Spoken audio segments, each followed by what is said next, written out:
अस्सलाम वालेकुम। आज का हमारा टॉपिक है types of active and passive immunity. Lecture को स्टार्ट करने से पहले मैं बताती चलूँ कि आप मेरे channel daily dose of education को लाइक करें, शेयर करें और सब्सक्राइब करें और बेल आइकन पे क्लिक करके और वीडियोस को सिलेक्ट करें ताकि आपको नए आने वाली वीडियोस की नोटिफिकेशन मिलती रहे। तो अपने प्रीवियस टॉपिक में हमने एक्टिव और पैसिव इम्यूनिटी के ऊपर जो है वो कंपैरिजन ड्रॉ किया था और देखा था कि इन दोनों में एक ख़ास जो है डिफरेंस क्या है। तो आज हमने इनकी फ़र्दर टाइप्स पे बात करनी है। तो आज का हमारा टॉपिक जो है हमारे पास डिस्कशन को कवर करेगा वो एक्टिव और पैसिव इम्यूनिटी की फ़र्दर टाइप्स पे होगा। तो एक्टिव इम्यूनिटी और passive immunity already immune system की टाइप्स हैं, लेकिन इनकी फ़र्दर टाइप्स को आज हम डिस्कस करने जा रहे हैं। फ़र्स्ट ऑफ़ ऑल हम कवर करेंगे एक्टिव इम्यूनिटी की टाइप्स को। तो इसकी हमारे पास 2 टाइप्स हैं। एक हमारे पास है नेचुरल एक्टिव इम्यूनिटी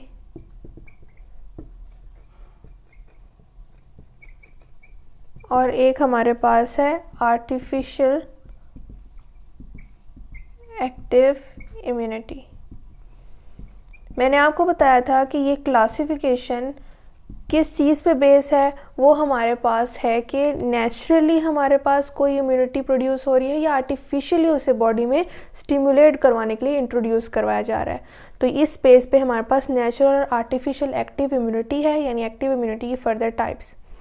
अगर हम नेचुरल एक्टिव इम्यूनिटी और आर्टिफिशियल एक्टिव इम्यूनिटी को देखें तो उससे पहले हमें एक्टिव इम्यूनिटी की डेफिनेशन को रिवाइज करना होगा कि एक्टिव इम्यूनिटी क्या है।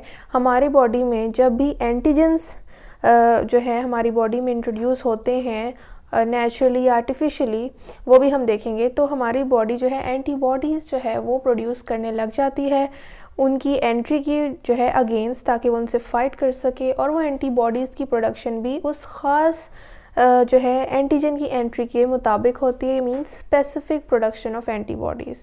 तो नेचुरल एक्टिव इम्यूनिटी हमारे पास क्या है, जब एक पर्सन एक्सपोज होता है किसी भी इन्फेक्शन, जिसे हम एंटीजन कहते हैं क्योंकि एंटीजन ही कॉज करते हैं इन्फेक्शन को, तो उससे वो बीमार होता है और उसके बाद खुद ही सर्वाइव कर लेता है काफ़ी केसेस में। तो उस केस में जहाँ उसने सर्वाइवल की बात आ जाती है, वहाँ पर उसकी खुद की बॉडी अगेंस्ट एंटीजन फाइट कर रही है, एंटीबॉडी सही से प्रोड्यूस कर रही है स्पेसिफिकली, जिसकी वजह से उस एक पर्टिकुलर इंडिविजुअल ने बड़े जो है वो बहुत ही जल्दी बल्कि रिकवर कर लिया एक ख़ास इलनेस से, तो उसे हम कहेंगे कि वो नेचुरल एक्टिव इम्यूनिटी है। तो उसमें उसकी बॉडी ने अगेंस्ट द डिज़ीज़ कह लें कि फ़ाइट किया है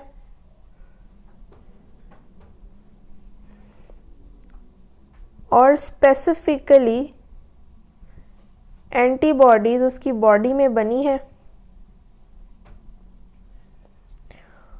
यानी कि उसकी बॉडी अडेप्टेड थी एक्टिव इम्यूनिटी को जो है वो कवर अप करने में और इस पूरे प्रोसीजर को पास आउट करने में, जो कि एंटीजन की बॉडी में एंट्री होने के बाद एक स्ट्रॉन्ग बॉडी जो है सारे फंक्शन परफॉर्म करती है। अगर वो बॉडी फंक्शन परफॉर्म कर रही है तो उसे हम कहेंगे नेचुरल एक्टिव इम्यूनिटी, यानी कि कोई भी एंटीजन खुद ही इंट्रोड्यूस नहीं करवाया गया, वो नेचुरली एक नेचुरल इलनेस जिसे हम कहते हैं उसकी वजह से वो एक्सपोज हुआ है एक पर्टिकुलर पर्सन किसी भी इन्फेक्शन को रैंडमली, तो और बॉडी उसकी अगेंस्ट सही तरीके से फ़ाइट करे, एंटीबॉडीज़ की प्रोडक्शन करे स्पेसिफिकली, तो उसे हम कहेंगे कि नेचुरल एक्टिव इम्यूनिटी है कि एक रैंडम इलनेस के बेस पर बॉडी उसके साथ फाइट कर रही है। आर्टिफिशियल एक्टिव इम्यूनिटी के केस में क्या होता है कि अगर जिसका सबसे बड़ा जो हमारे पास पॉइंट है वो है यूज़ ऑफ वैक्सीन। वैक्सीन क्या है? इंट्रोडक्शन ऑफ वीक और dead pathogens in our body. Weak और डेड पैथोजेंस जो हैं ये हमारी बॉडी में एंटर करवाए जाते हैं। पैथोजेंस भी ये हमारे पास एंटीजेंस ही हैं और ये हमारी बॉडी में जब एंटर होते हैं, जिसे हम वैक्सीनेशन कहते हैं, तो बॉडी में एंटीजेंस जो हैं ये आर्टिफिशियली इंट्रोड्यूस करवाए जा रहे हैं, ख़ास एक इंटेंशनली इंट्रोड्यूस करवाए जा रहे हैं ताकि बॉडी स्टिमुलेट की जा सके और पैथोजेंस की एंट्री पर एंटीबॉडीज़ की प्रोडक्शन को स्टिमुलेट किया जा सके। इसका जो पर्पस है हमारे पास वो है टू स्टिमुलेट एंटीबॉडी प्रोडक्शन। और ये स्टिम्युलेट करना एंटीबॉडीज़ की प्रोडक्शन के लिए ये आर्टिफिशियल है कि खुद इंटेंशनली वीक पैथोजेंस और डेड पैथोजेंस बॉडी में इंट्रोड्यूस कराए जा रहे हैं ताकि बॉडी का सिस्टम एक्टिवेट हो सके एंटीबॉडीज़ की प्रोडक्शन और रिकग्निशन के लिए। तो इसे हम कहेंगे आर्टिफिशियल एक्टिव इम्यूनिटी। तो ये एक मेन डिफरेंस है नेचुरल और आर्टिफिशियल एक्टिव इम्यूनिटी पे। और इसकी भी बेस हमारे पास ये है कि एंटीजेंस हमारी बॉडी में इंटेंशनली इंट्रोड्यूस कराए जा रहे हैं या एक रैंडम केस में एक ख़ास इंडिविजुअल को वो इलनेस जो है उसे फेस करना पड़ रहा है। अब हम पैसिव इम्यूनिटी की तरफ चलते हैं, उसकी फर्दर टाइप्स को डिस्कस करते हैं। पैसिव इम्यूनिटी के टाइप्स को डिस्कस करें तो उनके भी हमारे पास नेम यही है, नेचुरल पैसिव इम्यूनिटी,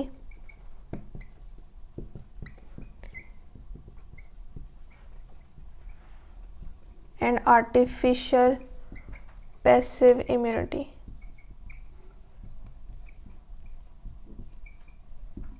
ये भी टाइप्स बेस कर रही हैं उस सब्सटेंस पर जिसकी एंट्री इंटेंशनल है या अनइंटेंशनल है।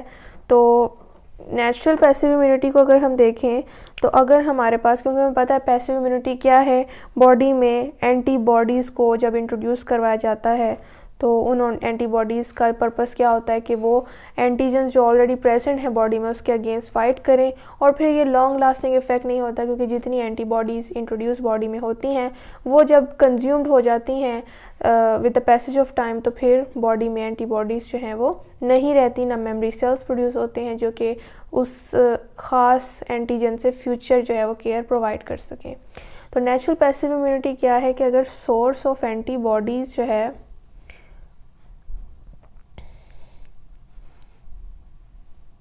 नेचुरल होगा तो वो हमारे पास नेचुरल पैसिव इम्यूनिटी है।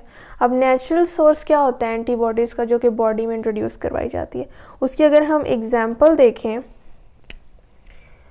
तो मदर के केस में एंटीबॉडीज़ जो हैं जब मदर के प्लेसेंटा से क्रॉस करते हुए, अगर हम प्रेगनेंसी की बात करें तो उसमें मदर से एंटीबॉडीज़ पास होती हैं प्लेसेंटा को क्रॉस करते हुए, जो कि मदर और बेबी का आपस में कनेक्शन होता है, उसे क्रॉस करते हुए एंटर होती हैं इन हर फीटस। और फीटस जो है वो उस एंटीबॉडी को कैसे एब्जॉर्ब करता है, तो वो हमारे पास थ्रू इट्स गट के थ्रू वो उसे एब्जॉर्ब कर लेता है। और ये तब तक एंटीबॉडीज़ प्रोवाइड करती हैं ताकि उसकी प्रोटेक्शन हो सके बेबी की, और उसका इम्यून सिस्टम जब तक फुली फंक्शनल ना हो सके, ना बन सके, तब तक उसको मदर प्रोटेक्शन प्रोवाइड करती है। और वो किस तरह एंटीबॉडीज़ के थ्रू, और जब उसका एक ख़ास लेवल पर जाकर फंक्शनल हो जाता है, वर्क करने लग जाता है फीटस का इम्यून सिस्टम, तो तब एंटीबॉडीज़ की जो है वो ट्रांसफ़र होना भी बंद हो जाता है। तो ये इम्यूनिटी जो है ये प्रोवाइड कोलोस्ट्रम के थ्रू भी की जाती है। ये एक और इन्फॉर्मेशन के तौर पे पॉइंट याद रखें, कोलोस्ट्रम के थ्रू भी हमें ये फीटस को जो है वो प्रोवाइड की जाती है। और कोलोस्ट्रम क्या है, हमारे पास फर्स्ट सिक्रीशन होती है मेमोरी ग्लैंड की, first secretion of memory gland. तो ये दो तरीके हैं, या प्लेसेंटा को क्रॉस करके या कोलोस्ट्रम के थ्रू, जो एक्सक्रीशन का नाम है ग्लैंड की, उसके थ्रू फीटस को एंटीबॉडीज़ प्रोवाइड कर दी जाती हैं जब तक कि उसकी खुद का इम्यून सिस्टम फंक्शनल ना हो सके और अपनी प्रोटेक्शन ना कर सके। तो एक नेचुरल सोर्स है एंटीबॉडीज़ का, यहाँ पर मदर जो है वो सोर्स है फीटस के लिए। तो ये हमारे पास नेचुरल पैसिव इम्यूनिटी है। आर्टिफिशियल पैसिव इम्यूनिटी अगर हम बात की जाए जिसमें एंटीबॉडीज़ इस आर्टिफिशियल पैसिव इम्यूनिटी के केस में बन रही है किसी और इंडिविजुअल की बॉडी में, उसे एक्सट्रैक्ट करके इंजेक्ट हम किसी और इंडिविजुअल में करें, तो यहाँ पर हमारे पास आर्टिफिशियल पैसिव इम्यूनिटी का केस बनता है, जो कि एंटीबॉडीज़ का जो सोर्स है वो ही आर्टिफिशियल है। तो हम यही पॉइंट यहाँ लिख दें कि source of antibodies is artificial. तो वो हमारे पास क्या है, आर्टिफिशियल पैसिव इम्यूनिटी। अगर हम इसकी एग्जांपल देखें तो स्नेक बाइट हमारे पास बेस्ट एग्जांपल है। स्नेक बाइट में हमारे पास जो उसका वीनम होता है, जो भी हमारी बॉडी में उसका जहर आ जाता है बाइट के थ्रू, तो वो पैसिव इम्यूनिटी प्रोड्यूस होती है एंटी टॉक्सिन के थ्रू। और एंटी टॉक्सिन हमारे पास क्या चीज़ है, एंटी टॉक्सिन ही चाहिए हमें उस जहर को जो है वो ख़त्म करने के लिए। तो जो सीरम प्रोवाइड किया जाएगा, जो उस बॉडी में इंजेक्ट किया जाएगा उस पर्टिकुलर पर्सन में जिसे स्नेक बाइट जो है वो फेस करनी पड़ी है, तो उस सीरम को हम कहेंगे anti venom serum. Anti means against, venom जहर के अगेंस्ट जो है वो सीरम प्रोवाइड किया जाता है। एंटी सीरम वैसे भी हम उसे कहते हैं जो कि एंटीबॉडीज़ कंटेनिंग सीरम होता है, और यहाँ पर जो सीरम हम कंटेन कर रहे हैं वो किसके अगेंस्ट है, वीनम के अगेंस्ट है, तो उसे हमने एंटी वीनम सीरम का नाम दिया है। ये बॉडी में इंट्रोड्यूस करवाया जाएगा, इंजेक्ट किया जाएगा, जिससे स्नेक बाइट के थ्रू जो वीनम हमारी बॉडी में जो स्प्रेड हो जाता है उसके अगेंस्ट फाइट करेगा, उसे ख़त्म करेगा। दूसरी तरफ अगर हम देखें तो टेटनस और डिफ्थेरिया जैसे हमारे पास कुछ डिजीज़ हैं, उनसे लड़ने के लिए बॉडी में स्पेसिफिक एंटीबॉडीज़ जो हैं वो भी इंट्रोड्यूस करवाई जाती हैं, कल्चर करवाई जाती हैं, और फिर उनको स्पेसिफिकली ह्यूमन में इंट्रोड्यूस करवाया जाता है। तो ये दो डिजीज़ हैं, टेटनस एंड डिफ्थेरिया। इसीलिए टेटनस के इंजेक्शन हमें लगते होते हैं ताकि जो भी रोड पर हमारे अंदर जर्म्स आ जाते हैं तो उससे फ़ाइट करने के लिए हमारी बॉडी में इंजेक्शन टेटनस का लगवाया जाता है, जो कि ज़रूरी होता है ताकि वो उन जर्म्स को ख़त्म कर सके और एंटीबॉडीज़ जो हैं वो उनसे फ़ाइट करें और उन्हें ख़त्म करें। तो ये आज का हमारा टॉपिक था जिसमें हमने एक्टिव और पैसिव इम्यूनिटी की फर्दर टाइप्स को देखा। काफ़ी इजी टाइप थी, नेचुरल, आर्टिफिशियल, पैसिव इम्यूनिटी। अगर हमें डेफिनेशन पता है तो हम नेचुरल और आर्टिफिशियल, पैसिव इम्यूनिटी और एक्टिव इम्यूनिटी को ईजीली जो है वो कवर अप कर सकते हैं। तो आई होप आपको आज के लेक्चर की समझ आई होगी और इन एग्जाम्पल्स की भी।